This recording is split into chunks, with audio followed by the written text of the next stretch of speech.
In your introduction, you write, "The stakes have never been higher.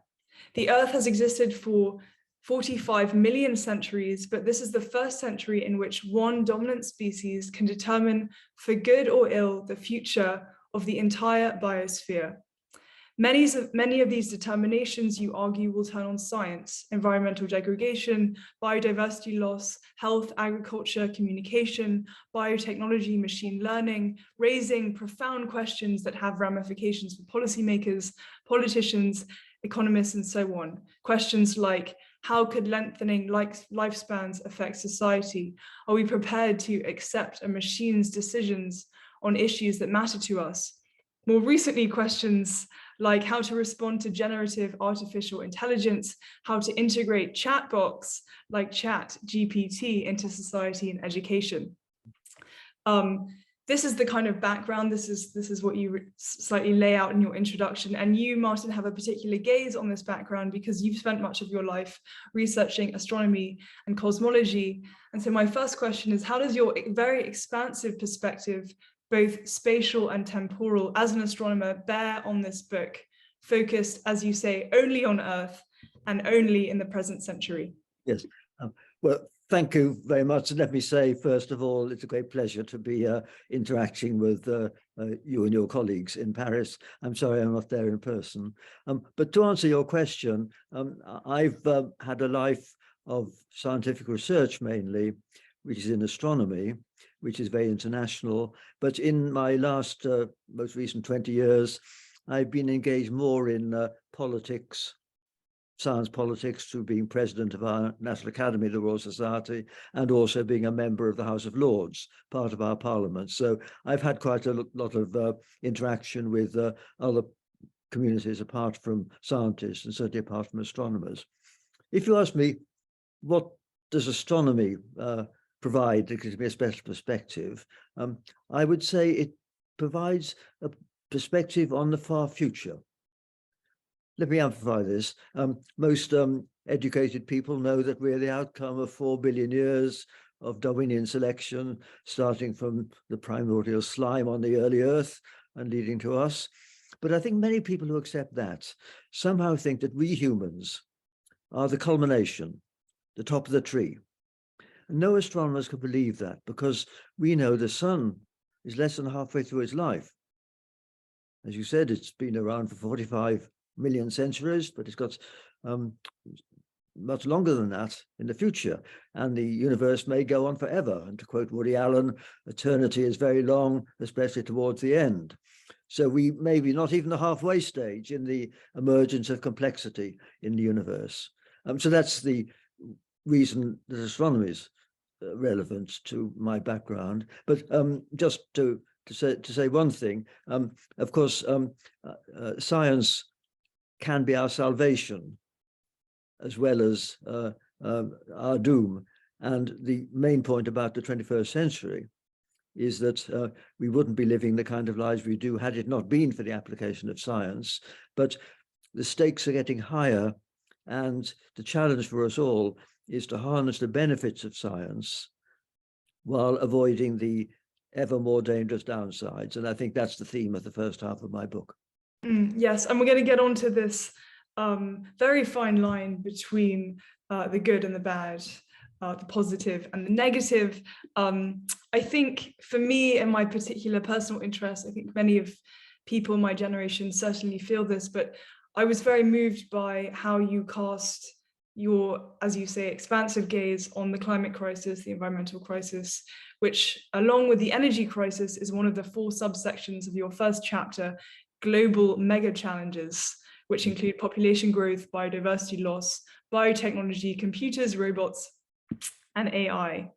And while for some, again, politicians, policymakers, journalists, months, weeks, and even days feel very long these days, your training and research reminds you that from the point of view of the cosmos, we are just an instant. The present century is just an instant, allowing you to pose questions like, how much obligation should we feel towards future generations, to so-called possible people? Should we discount long-term concerns, or should we pay, as you put it, an insurance premium to reduce the risk to our future descendants. The book is called If Science is to Save Us, not If Astronomy or Cosmology is to Save Us. On this particular issue of the environmental crisis, but also many of the issues that you lay out in the first chapter, what other habits of mind do you think other fields of science encourage, and how might they be useful to us? Well, I think all sciences are relevant, and my science and also physics discusses the fundamental forces of nature, etc. But the most difficult sciences are the sciences that study the most complex things in the universe, which are living things. So what I do as a physicist and an astronomer is really simple in a sense compared to trying to understand living things. And of course, the most complex thing we know about in the universe up till now is human brains. And so that's the big challenge. But going back to the question of timescales, I don't think we should worry about the very, very far future because we're so uncertain. We don't know what to do about it. But I think there is an issue that politicians are obviously so concerned about immediate problems they have to tackle that they don't think on the relevant timescale for dealing with crises like climate and environment, which you mentioned.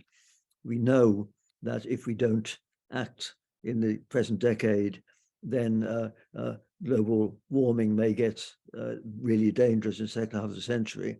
So we need to think on a timescale that's long enough to include the lifetimes of babies born today, and they'll still be alive, one hopes, at the start of the 22nd century. So I think we need to think that far ahead.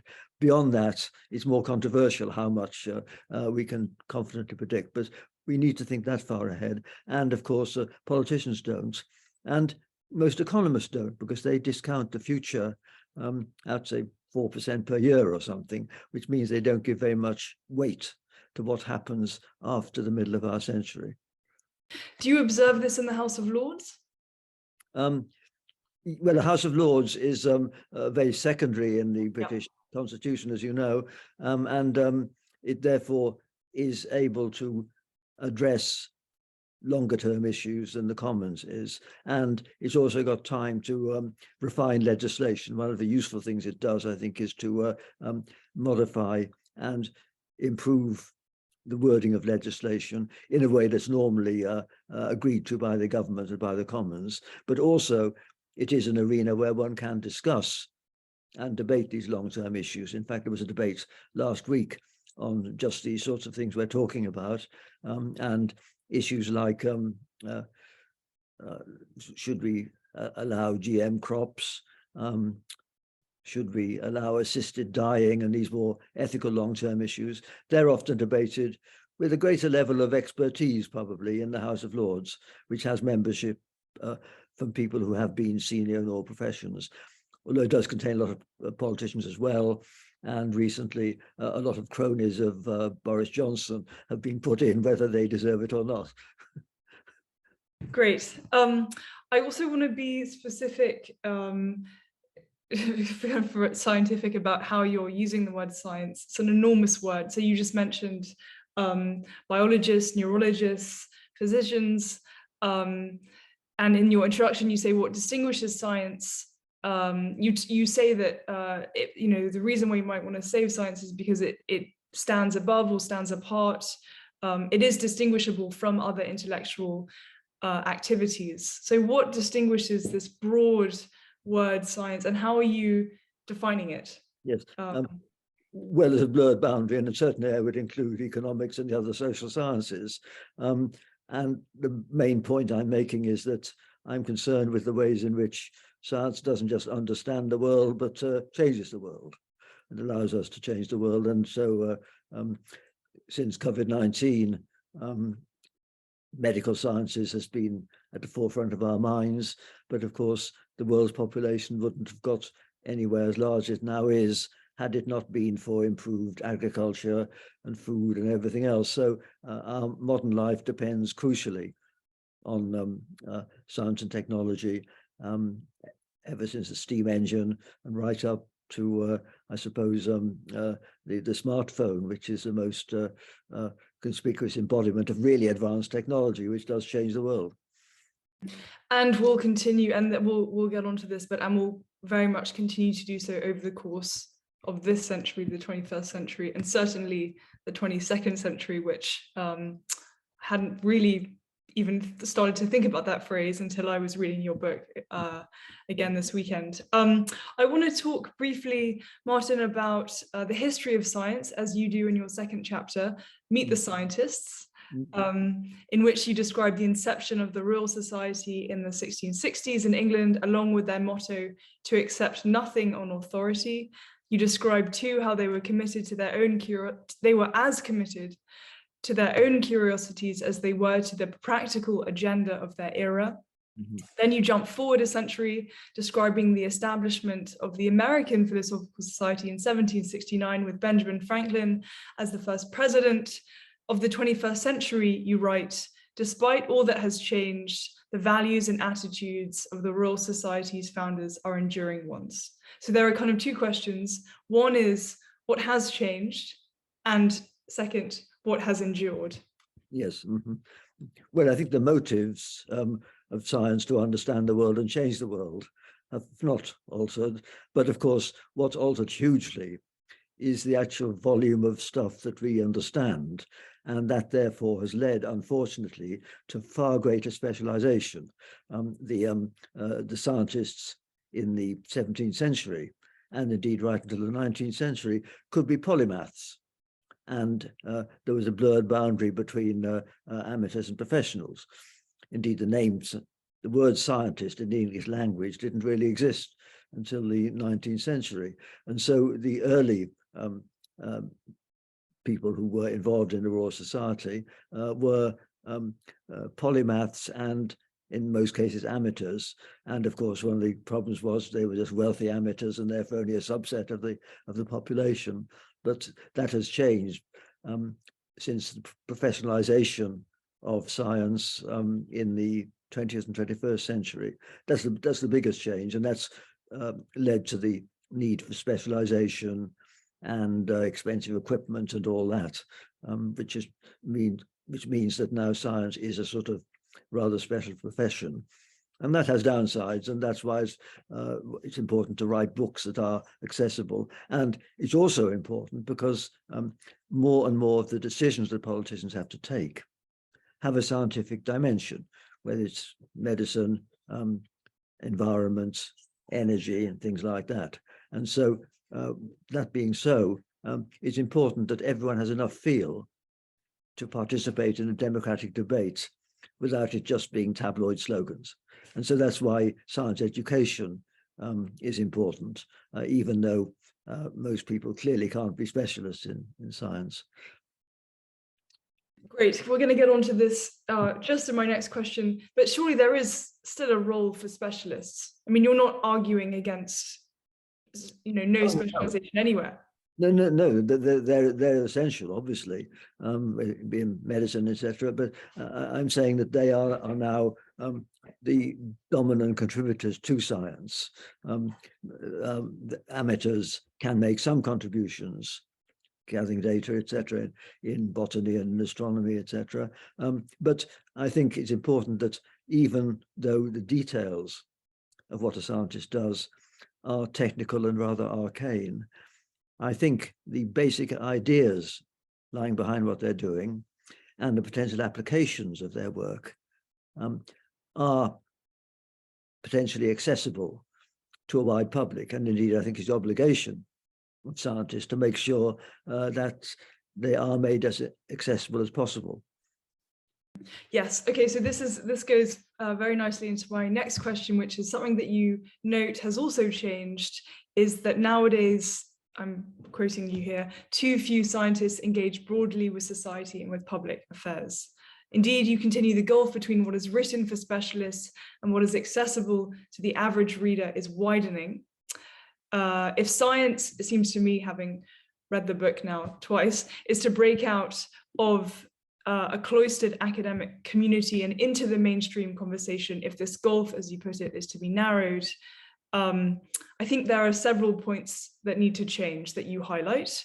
One is, you've just kind of mentioned it, the public needs to have, as you say, a feel for science, to understand enough to feel at home in our high-tech world and can participate in debates on how science is applied. So there's the public, they need to be receptive, they need to be relatively educated, they need to feel comfortable amid jargon. Then there's a scientific community itself, which needs to actually actively engage with the public and to acknowledge that the application of their work has consequences outside the boundaries of their research. And then I think possibly overlooked, and I really appreciated your discussion of this, there are these intermediary entities like science journalists, for example. Can you tell us kind of, maybe you can go point by point, so the public, the scientific community, and then the intermediaries, what changes need to happen in each group for this gulf to be narrowed? Well, as you say, science is inherently technical and mathematical in many cases. As I say, Darwin's book in 1860 is probably the last important contribution to science which could be written as good literature at the same time. Most people don't read the research papers of Einstein or any later scientist, and any biologists, they're full of jargon and mathematics. And therefore, scientists have to communicate differently when they are addressing the public, and in particular when they're addressing politicians, if they have an advisory role.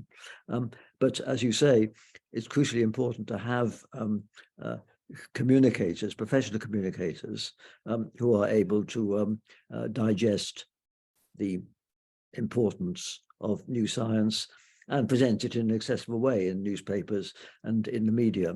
And some scientists can do it themselves, whereas some are so catatonic they couldn't possibly do it.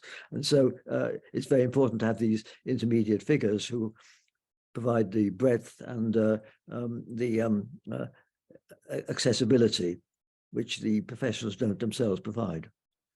And so, and again, kind of concretely, what does a good, in your opinion, scientific education look like? What does good scientific journalism look like? Well, I think it has to give a correct perspective on what's being done and try not to hype it up. And of course, the hard thing is for the journalist to decide what's a really important advance and what isn't. And so they need to follow up with specialized sources to do that. But that's important. But if you think of the school curriculum, etc., then that certainly ought to cover many of the key issues. I mean, the topics in the first part of my book, which are going to determine what the world's like in the lifetime of those now at school, that should be emphasized. And of course, in explaining things, one has to bear in mind that everyone has to have some feel for numbers, because it's all too easy to be bamboozled by fake statistics, etc. And advertisers try to do this all the time, often, and people have to understand. Well, to take one simple example that came up in the COVID discussion, if there's a rare disease and you have a test which is 99% effective, then you get more false positives by false positives among the 99% who don't have the disease than you will get who actually do have the disease. And that's something which all experts understand, but the public can be confused by that, depending on how you present the numbers. And certainly during the COVID pandemic, we had in the UK one or two sort of celebrity statisticians who did a pretty good job in trying to explain these sorts of things. And that's important. And that's a kind of knowledge that everyone needs to have. And also basic knowledge about the environment, where their food comes from, and all that. I'm not suggesting that science has any privileged position. I'm just saying that everyone needs to understand the world. It's just as deplorable if young people don't know the history of their country, or if they couldn't find Korea or Iran on the map. And of course, there are many people in all our countries who can't do any of those things. So I'm just saying that to be responsible citizens, you need to have this basic knowledge and science is one element of it, but so is history, and so is geography. Yes, there's a very humorous, again, particular moment when you describe the phrase positive feedback, which of course in the environmental realm is a very dangerous, dangerous phrase and dangerous concept. And actually you were saying for most people, if they hadn't received a scientific training, they might associate positive feedback with a kind of optimistic feeling emerging from a work meeting. Can you also talk about this phrase, positive feedback, as an example of a scientific phrase that's made its way into the mainstream and been totally misunderstood, possibly? Well, I mean, it is difficult to present science because you've got to avoid mathematics in general in presenting science to a wide public, and you've got to avoid specialist jargon. And I think this is a especially bad problem in biology, where there's a huge amount of jargon which is not understood at all by non-specialists. But there's a third thing, which is what you've just alluded to, which is that even more misleading is everyday words used in an unusual context. For instance, physicists use color in a rather special way, and we use ideas like the example you gave of positive feedback in the context of climate, which is not the way most people use it, and so that can be misleading. And I think it's therefore important that the people who write the science are aware of all these constraints, which makes it a very difficult job. We have to admire those who do it well. It seems to me too, Martin, possibly even more perilously, is the constraint of what people talk about as a kind of post-truth, post-fact world, post-fact public. I was really haunted and at once haunted and delighted to find your citation of Hannah Arendt from In the Origins of Totalitarianism. She writes, "The ideal subject of totalitarian rule is not the convinced Nazi or the convinced communist, but people for whom the distinction between fact and fiction, i.e. the reality of experience, and the distinction between true and false, i.e. the standards of thought, no longer exist." I mean, for that swath of society, it doesn't matter if they receive these phrases or not, because they don't believe that there's a kind of groundwork of experience and standard. Yes, no, that's right. And fake news, of course, is disseminated by social media now so easily. And I think it's not just a problem of the Trump era. I think we're going to have to live with this because of the effect of social media, which has other downsides, like highlighting extreme views, which would have been muffled in the old days by responsible journalists. So we do have problems of that kind, which we have to cope with. But I would just say that we do have to do our best. And also we have to emphasize that in science, there is a lot of uncertainty. We saw examples of that in the early days of the COVID-19 pandemic. One didn't know whether we could quickly produce vaccines, because after all, after 40 years, we don't have a vaccine for AIDS. And it was remarkable that we did have vaccines within a year or so, and even things like whether wearing masks is a good thing or not. That was controversial early on. And so I think the public saw how consensus among scientists built up gradually, and that's true. And you've got to bear in mind that science is a work in progress always, and it's often mistaken or confused, and the public has to realize that, but nonetheless to realize that some people are more worth listening to than others. Just like, I mean, if you need to have an operation or something like that, then you can identify people who you think have genuine credentials in medicine, and you would value their opinions more than some random thing you read on the web. So I think it's important that one should bear in mind that science is uncertain, but nonetheless, and this is a more philosophical issue in different countries, there is an underlying truth which we are striving for. I give a nice quote in my book from Steven Weinberg, who was one of the greatest scientists, and also, unlike most scientists, a great intellectual as well. And he gave an example of supposing that you imagine people trying to climb a mountain, then it may be interesting to understand the sociology of what they're doing, the interrelations between the members of the team and all that, and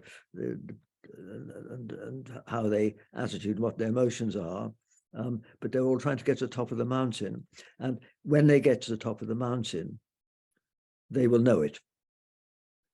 And there's no doubt about it. And so that's a good analogy for science. And that means it is important that there is a truth which we are approaching, although maybe very slowly. But the debate along the way is part of the process, and that is very complex. And the debate is interesting in itself. You study this, and I gave an analogy with music. It's very interesting to study how the nature of music was socially influenced by the change from liturgical music to public concerts, and from private patrons to the public, etc. And this changed the way music was done and the type of music, and that's interesting in its own right. But that's a separate topic from the music itself. Yes, yeah. In the same way, the sociology of science is an important subject, but is not the same as the science itself. Yes. Although, having said that, the priorities we give to different sciences, which is very important when funding is needed, the priorities we give is one where we do have to interact with society. Yeah. Yeah, I want to stay with this metaphor, this passage of the rock climbing, because it highlights a point that you make, a recurring point you make about the interconnection, the collaboration of science, also the global nature of scientific innovation and work. This is a kind of major point that you make in the book, which is kind of at once, this is inherent in the phrase, meet the scientists, telling us what scientists are like, what the science community is like, kind of pulling the veil, let's say, behind on the stage, or opening up the ivory tower. What do you think so you just said, science is inherently uncertain. What are some of the misconceptions maybe the general public has about scientists and the scientific community, and what can we learn from them and it? Well, I think, as I say, in COVID-19, people realized that science was uncertain, but that if an effort is made, then it can be applied effectively and quickly and to the benefit of humanity. So I think that was a good illustration of the value of science. And of course, feeding the world requires advances in agriculture. So I think everyone knows that there are these areas where we need to have scientific progress, which depends on technical expertise being deployed and well-resourced. And then in turn, well communicated. Indeed. Well, of course, yes, but of course, if it leads to some valuable innovation like a vaccine or a smartphone, then of course that indicates there was something in the ideas that led to it, and that the achievement is in itself a vindication of the ideas. You mentioned, Martin, Darwin's Origin of Species, and you mentioned this in the book as an example of the successful communication of science to a lay public. The book was compelling, accessible. You also talk, and I wanted to raise this point as another example of a humorous, but also, I think, brilliantly captured moment. You mentioned the work of Newton and his Principia, which at the time was totally abstruse. You said it was highly mathematical, written in Latin, and I'm quoting you, was heavy going even for his distinguished contemporaries. And like now, as then, many people were trying to distill and popularize Newton's ideas into a more accessible form. And I would be remiss not to share this with the audience because I think it's so brilliant. As you write, as early as 1736, the Venetian scientist Francesco Algarotti published a book quickly translated into English with the title, the English title, Newtonianism for Ladies. Yes. Can you please tell us, have you read this book?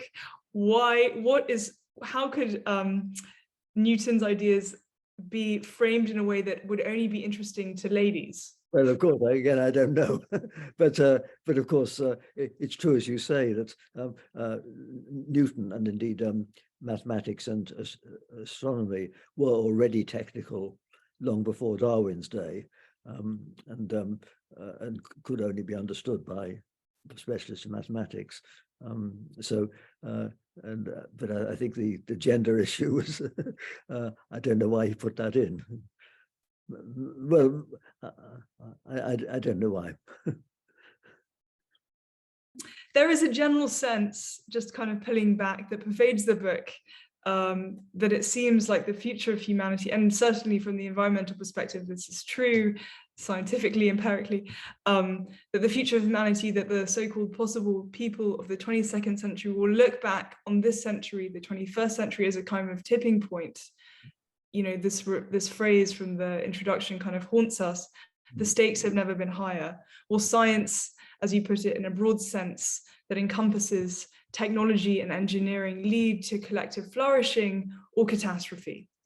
And the premise of this, you know, kind of tipping point is that in some ways the story of the 21st century is the story increasingly of more powerful and more pervasive science. You write, we should expect science-driven changes in our lifestyles.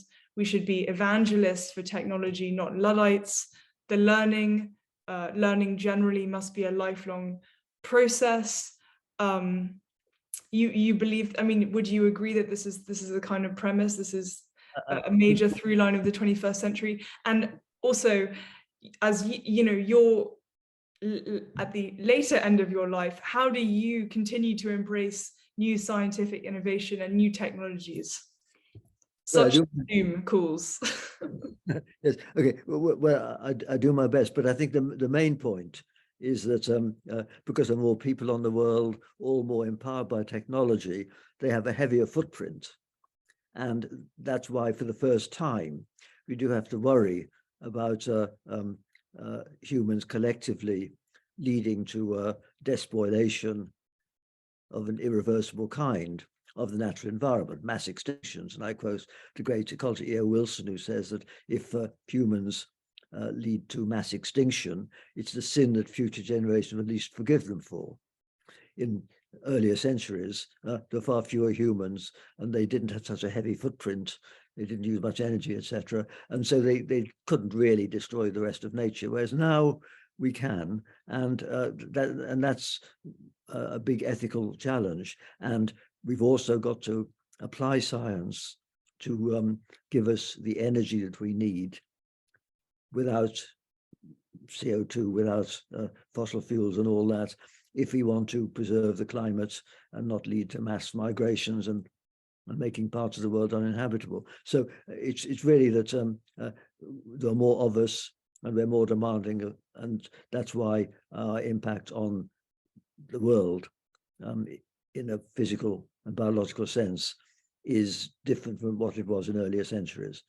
And that's why these are, as you say, these are issues which have come to the fore now in this century, and how we handle them will determine whether the planet stabilizes in a sustainable way, or whether we are leaving a depleted planet for future generations.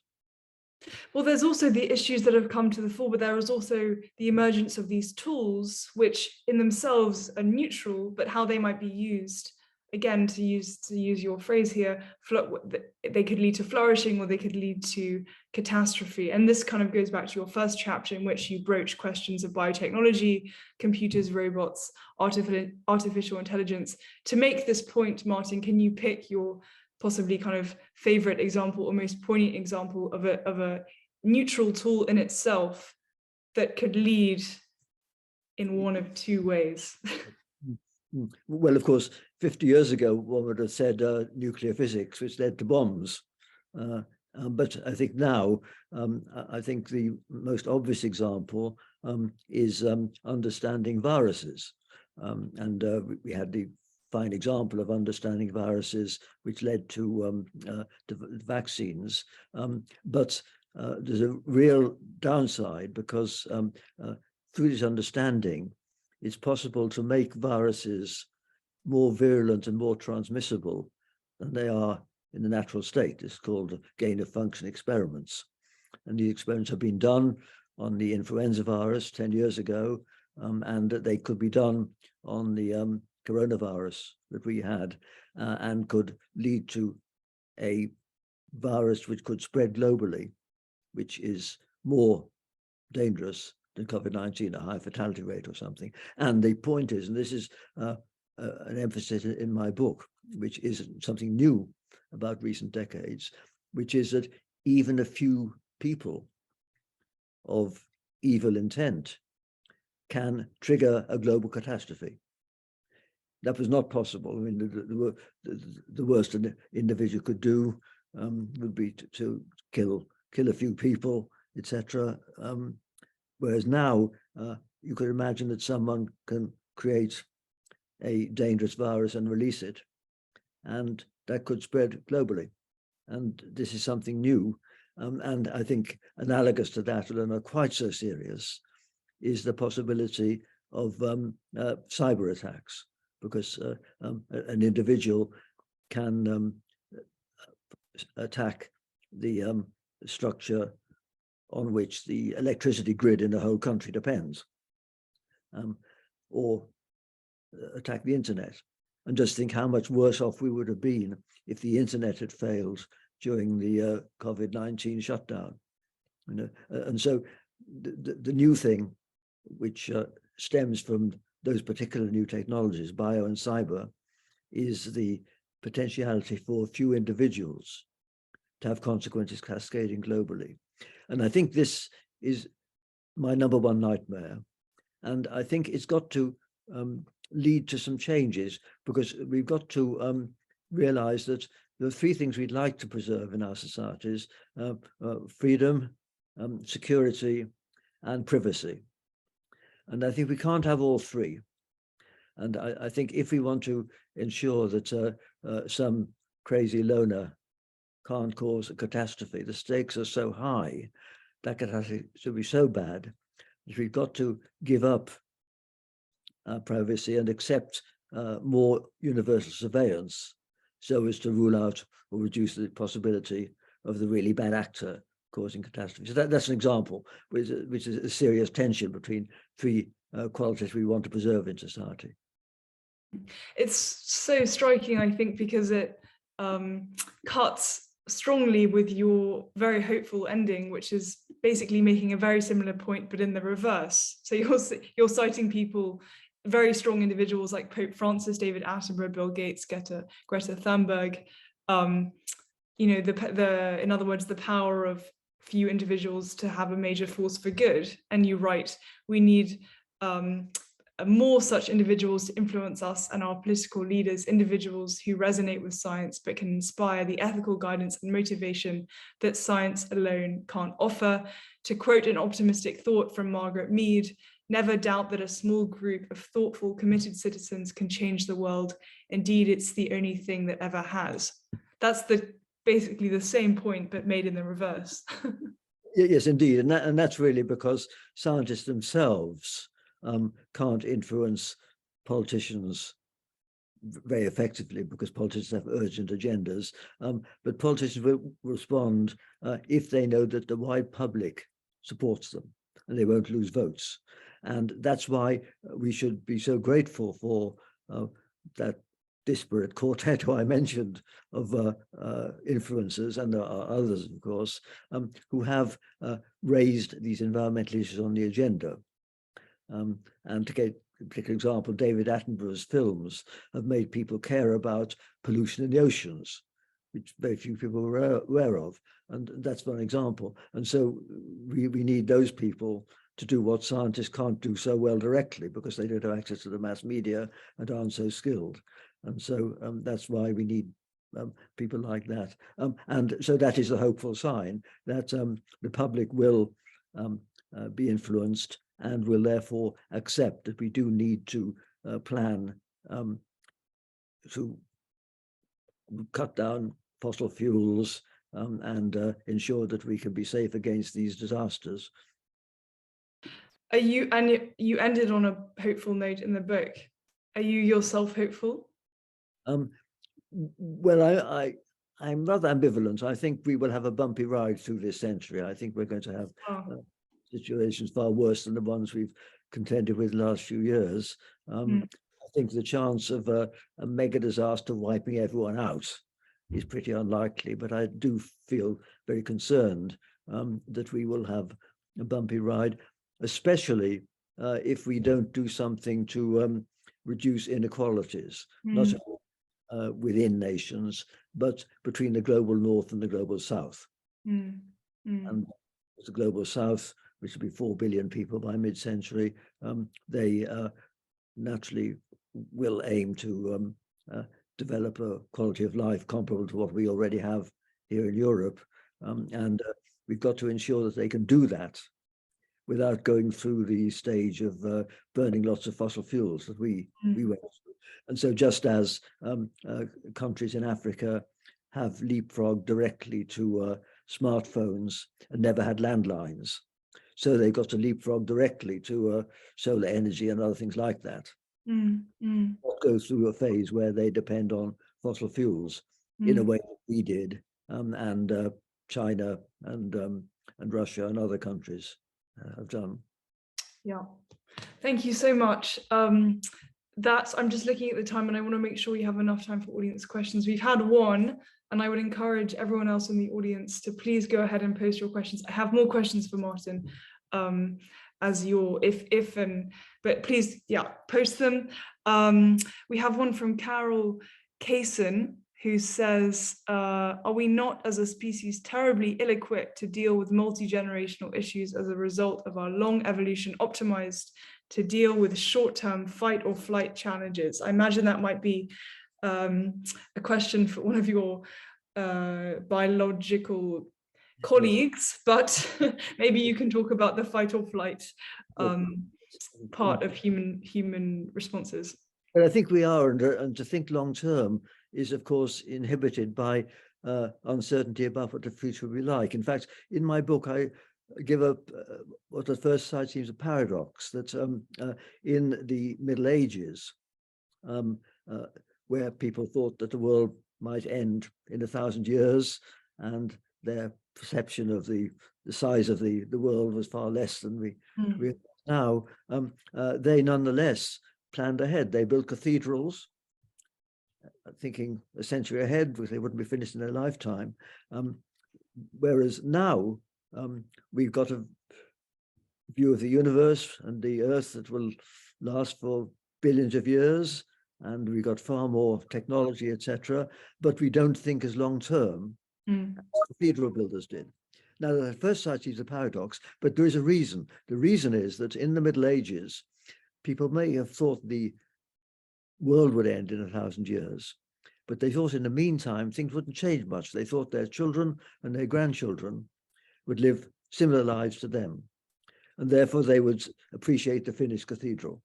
Whereas now, I don't think we really know very much about people's lifestyles and preferences and tastes 50 years from now, or indeed what geopolitics will be like then. So that's the problem, that we've got a very long time span ahead, and uncertainty coming in even within a few decades.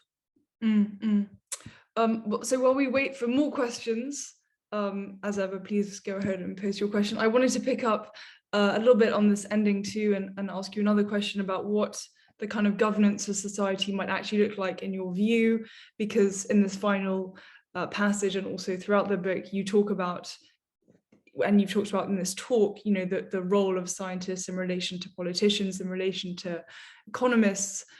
Here we have influence us and our political leaders. Elsewhere in the book, you clearly say that there should be a distinction between science on the one hand and policy response on the other. There's a difference, you argue, between risk assessment and risk management.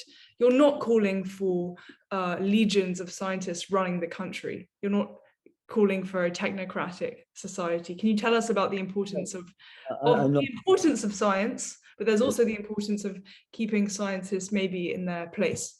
Yes, well, I think scientists are specialists, and they should realize that when a politician has to make a decision, it'll have a scientific dimension, but it will also have an ethical, economic, and political dimension where the scientists are just citizens, and they've got to realize that they're part of the picture. Now, as to whether scientists would make good politicians themselves, a few have done, and of course, in China and in Singapore, a far larger proportion of technocrats among the top politicians.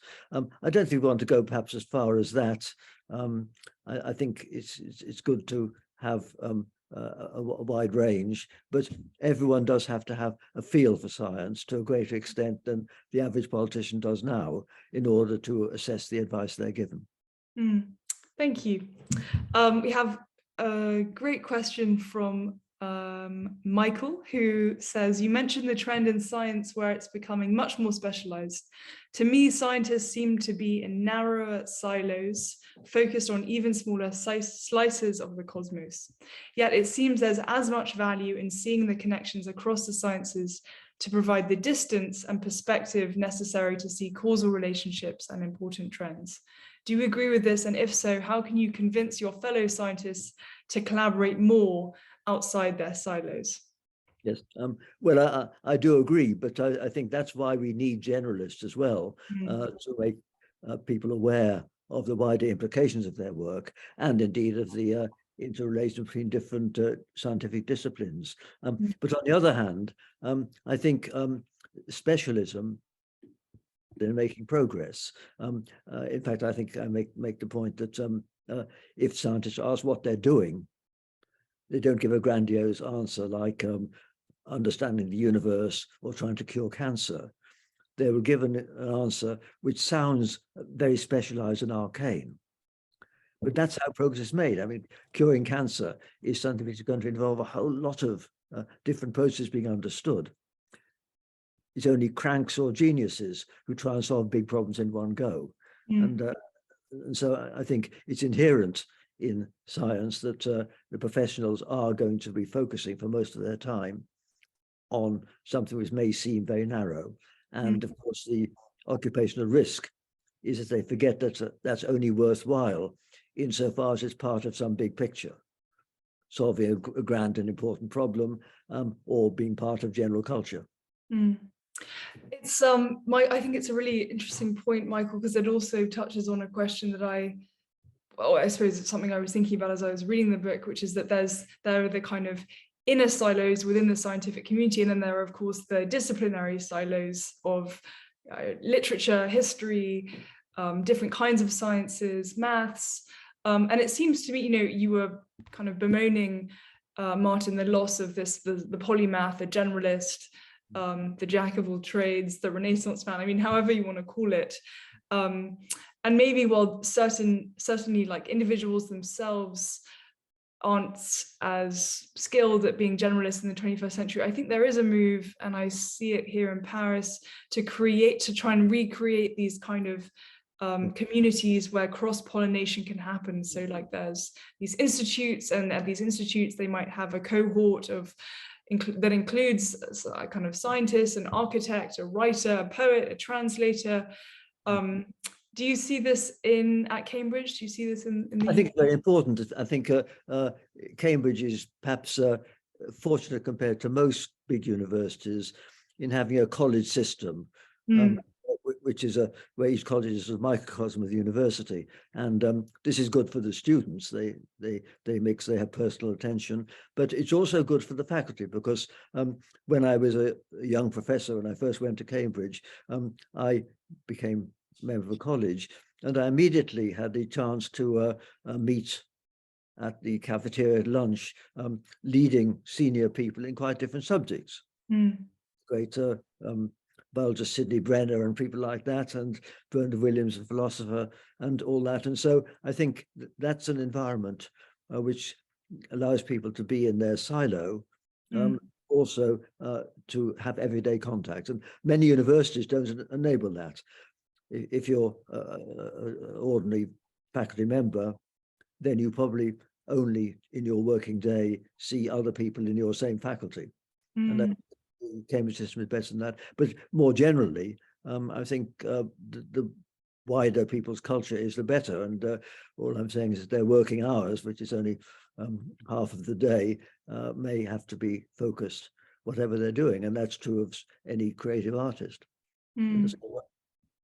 So you would call for a greater emphasis on the college system, and within the college system, a greater emphasis on the importance of meal times. Yes, but that's only for academics, and but analogies in every field, to cross-disciplinary, whether it's by clubs or any other way. But I think people need to have a broad perspective, even though they've got to accept that it's going to be superficial, and they've got to, in some contexts, they've got to defer to experts. Then they always certainly defer to experts. Yeah. Right. We have a question from Natalie, who says, you mentioned China and Singapore in the context of politics and scientists. In a separate point, is the recent trend away from globalization impacting collaboration and cooperation between scientists working in different nations?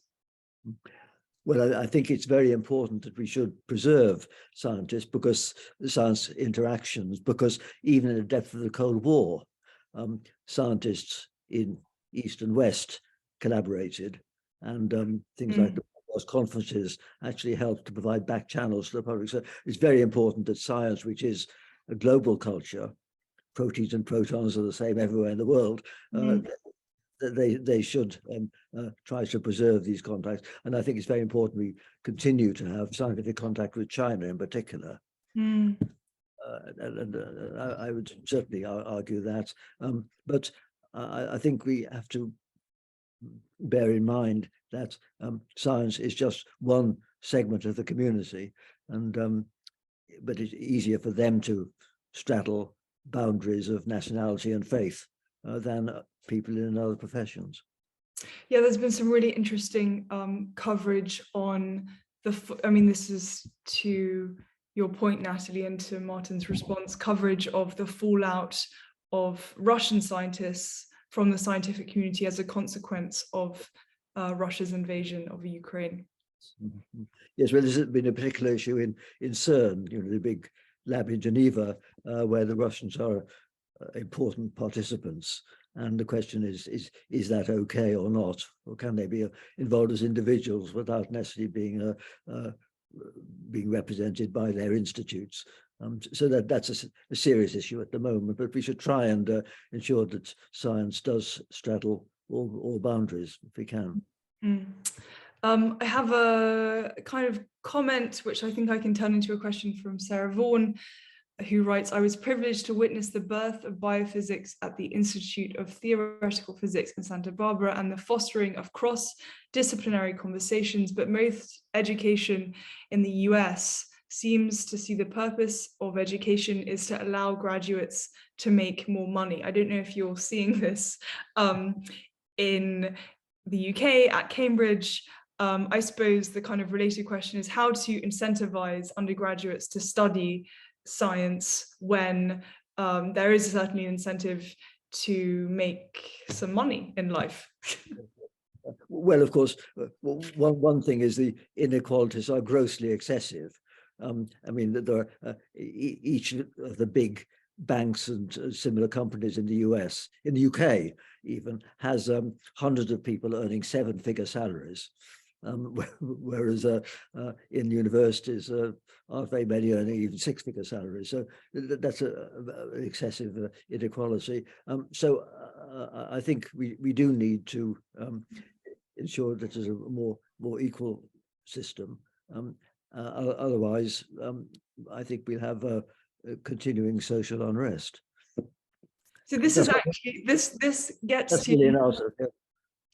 Sorry to cut you. That's not really an answer to the question. This gets to Michael's question again. I think bridging the gap between I don't want to say there's let's say lack of money, lack of huge amounts of money for university professors, and then enormous amounts of money outside of the university. So Michael says he read this book called Codebreaker about the science of CRISPR a couple of years ago. What surprised me, he writes, is that several of the scientists profiled were conducting basic research in public universities while simultaneously embroiled in private for-profit companies seeking to commercialize their discoveries. Do you think this is a conflict of interest that's detrimental to science?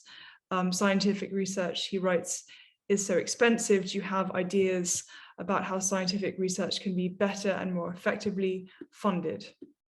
Well, I think it's clear there needs to be an acceptance that science is a public good, should be publicly funded, but also clearly, if something is applicable to human benefit, then it's a scientist's obligation to do what they can to ensure that happens. They may not do it themselves, but they've got to ensure that there is a transfer to some company which can do the development. So that's a good thing. Maybe the rewards are grotesquely unequal in some cases, but we want that to happen, I think. And we want more flexibility in universities. And incidentally, there's some sections in my book where I do suggest that universities need quite serious reform. There needs to be lifelong learning, a balance between part-time and full-time, and between online and real learning. And I think the curriculum, well, in the UK in particular, is much too specialized. The specialization after 16.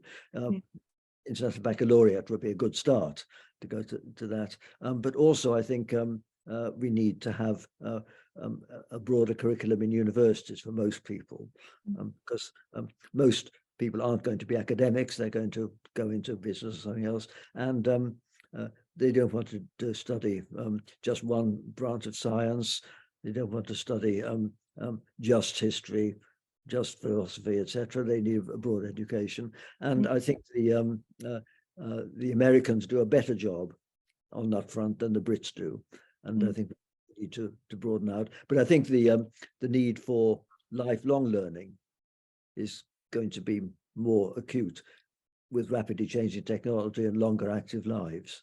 And so the universities really need to defocus from full-time residential education of people between 18 and 21. In our country. So, okay, this will be my final question and the final point. You mentioned before the call, I can't remember the exact phrase, it was very English and self-deprecating, that you were now working on I think you said a reluctant autobiography. Was that right? Or did self-effacing. A self-effacing autobiography, which is already oxymoronic in its phrase. Yes. You, Martin, strike me as the kind of the paradigmatic lifelong learner. You've had a prolific career in academia, as much in academia as outside of academia. You know, you're embodying this kind of French ideal of the public intellectual. In the book, you describe in several paragraphs what tends to happen and what you've observed happening to your colleagues as they get older, as they progress in their career. Can you just tell the audience, just reprise this kind of description? What are the general trends of what tends to happen, and how have you continued, and I think very successfully, opposed those trends in yourself? How are you flexing this muscle of lifelong learning? Well, I say I've been very lucky because I had the chance in later life to be president of the Royal Society and get involved in politics, etc. So I was lucky. But I think it's interesting that scientists, when they grow old, they probably don't do their best work when they're old. And the reason is that science is a social interactive activity, and you've got to understand new techniques, etc., if you want to stay at the frontiers. And learning new things like that is what we get less good at as we get older.